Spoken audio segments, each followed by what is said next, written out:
मेरे प्यारे देशवासियों, दुनिया जब आज ग्लोबल वार्मिंग को लिए चिंता करती है, तब मैं विश्व को भी बताना चाहता हूं कि भारत ने तय किया था कि हम 2030 तक क्लीन एनर्जी भारत में 50% पहुंचा देंगे। ये लक्ष्य हमारा 2030 तक था। मेरे देशवासियों का सामर्थ्य देखिए, मेरे देशवासियों की संकल्प शक्ति देखिए, मेरे देशवासियों को विकसित भारत बनाने का संकल्प को पूर्ण करने के लिए उनकी दौड़ देखिए। हमने जो लक्ष्य 2030 में तय किया था, वो 50% क्लीन एनर्जी का लक्ष्य 2025 में हमने कर लिया।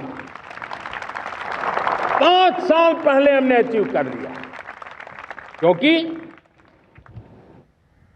विश्व के प्रति भी हम उतने ही संवेदनशील हैं, प्रकृति के प्रति भी उतने ही हम जिम्मेवार लोग हैं।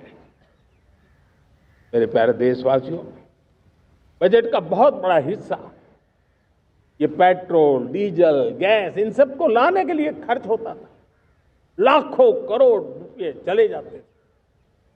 अगर हम ऊर्जा में डिपेंडेंट न होते, तो वो धन मेरे देश के नौजवानों के भविष्य के लिए काम आता।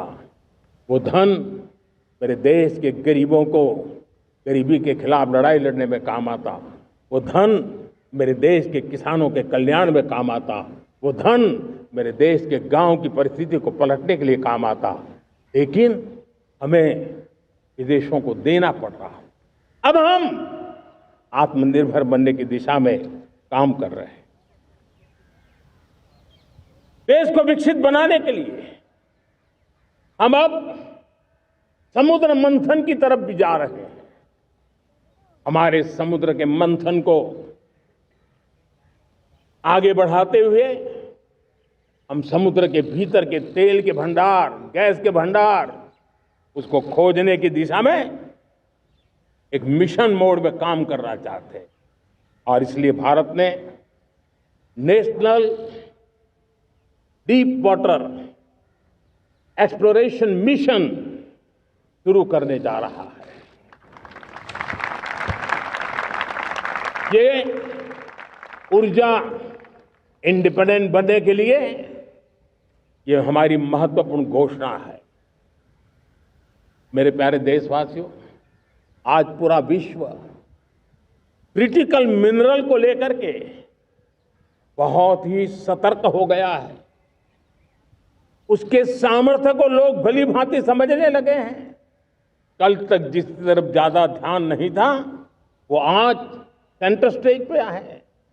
हमारे लिए भी क्रिटिकल मिनरल्स में आत्मनिर्भरता बहुत अनिवार्य है।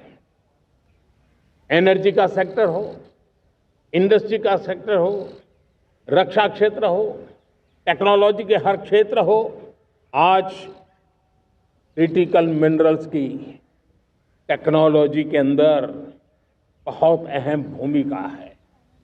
और इसलिए नेशनल क्रिटिकल मिशन हमने लॉन्च किया है। 1200 से अधिक स्थानों पर खोज का अभियान चल रहा है और हम क्रिटिकल मिनरल में भी आत्मनिर्भर बनने की दिशा में आगे बढ़ रहे हैं।